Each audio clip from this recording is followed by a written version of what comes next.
जय हिंद दोस्तों।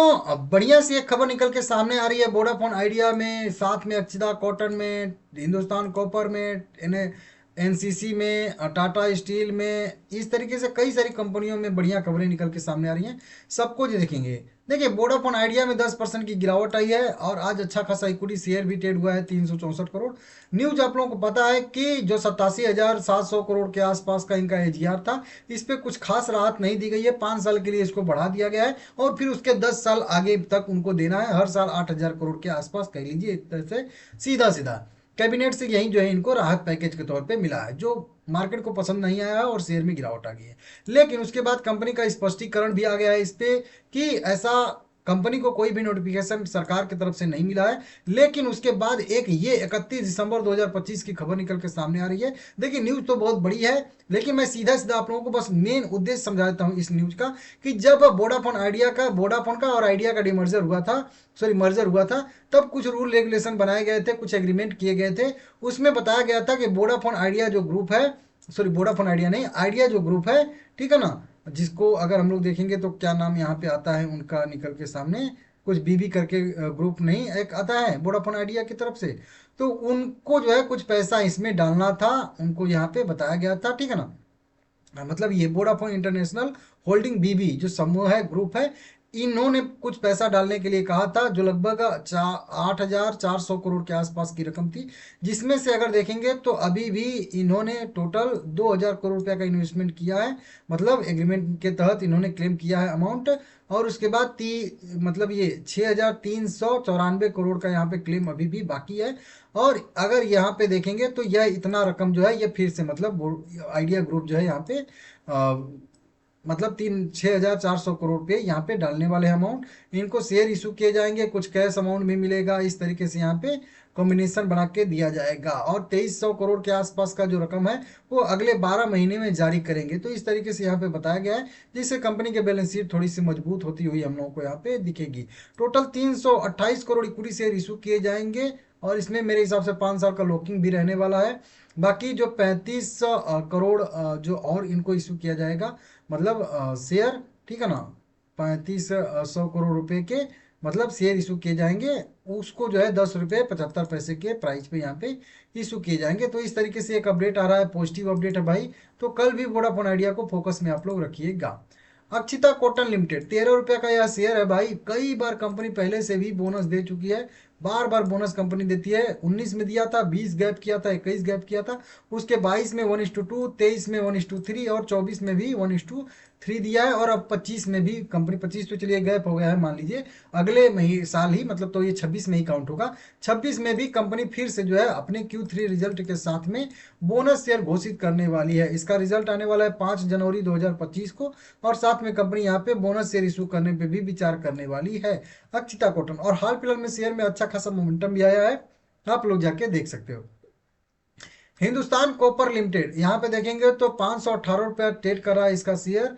और इस कंपनी में भी एक छोटी सी खबर निकल के सामने आ रही है। पहले तो एनएससी बीएससी ने एक तरीके से कह लीजिए इनको नोटिस दिया है, जुर्माना लगा दिया है। थोड़ा सा जुर्माने की रकम बहुत बड़ी नहीं है, 10 लाख के आसपास का जुर्माना यहाँ पे एनएससी बीएससी ने दोनों ने लगाया है।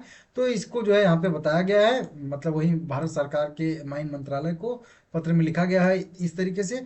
बाकी कई सारे जो है independent non official independent director की नियुक्ति के लिए भी सरकार को पत्र लिखा गया है। और ये जो ऊपर मतलब कह लीजिए कि जुर्माना लगाया गया है, उस पे जो है मिनिस्ट्री से यहाँ पे छूट दिलाने के लिए मांग की गई है। उसके बाद यहाँ पे अतिरिक्त जो भी खाली पद हैं उनको भी भरने के लिए वही कह लीजिए कि ministry of mines government of India के जरिए जो है इसको कहा गया है भरने के लिए। तो इससे छोटी बड़ी कुल अपडेट निकल के सामने आ रही हैं इसमें भी, हालांकि इससे कुछ खास फर्क पड़ेगा नहीं।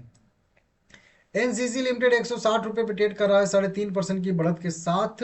इस कंपनी को भी कई सारे ऑर्डर मिले हैं। दिसंबर महीने में कंपनी कह रही है कि 4 ऑर्डर मिले हैं, जिनकी कुल वैल्यू जो है लगभग 1,237 करोड़ रुपए बताई जा रही है जीएसटी को छोड़ के। इन 4 ऑर्डर में लगभग 704 करोड़ कंपनी की बिल्डिंग डिवीजन के लिए और लगभग 532 करोड़ रुपए ट्रांसपोर्ट डिवीजन के लिए मिले हैं। इस तरीके से यहाँ पे कंपनी ने अपना एक अपडेट दिया है ऑर्डर का कुल मिला के लिए। तो ये भी कल फोकस में रहेगी। टाटा स्टील की बात कर लेते हैं तो 180 रुपये करेंट प्राइस है, 2.5% की अच्छी खासी तेजी है। आज मेटल स्टॉक में अच्छी खासी बढ़त देखने के लिए मिली है।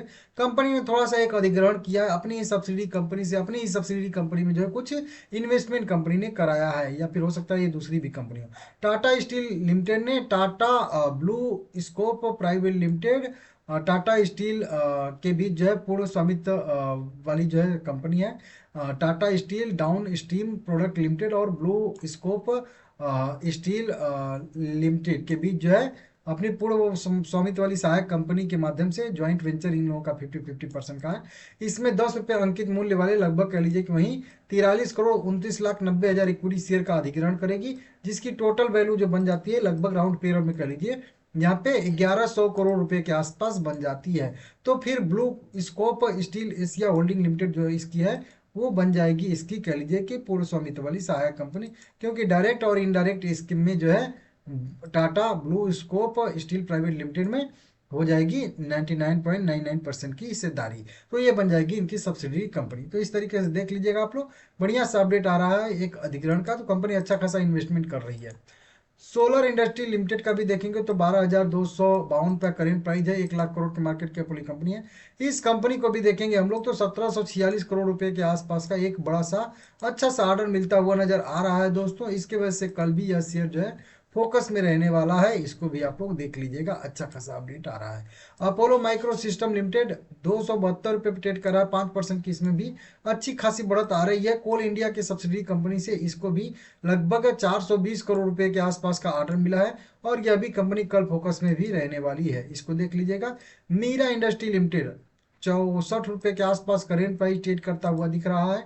यह कंपनी भी 2 तारीख, अभी तो मतलब 2 दिन बाकी है, 2 जनवरी 2026 को कंपनी अपना मीटिंग डेट शेड्यूल किया है स्टॉक स्प्लिट घोषित करने के लिए। 10 रुपया इसका जो है कह लीजिए कि फेस वैल्यू यहाँ पे है, तो 5 रुपया, 2 रुपया, 1 रुपया कुछ भी हो सकता है। वहीं पे साइड बात करेंगे तो Riddhi steel and tube limited भी है, 265 रुपया 62 रुपया करेंट प्राइस है, 5% की अच्छी खासी बढ़त देखने के लिए मिल रही है।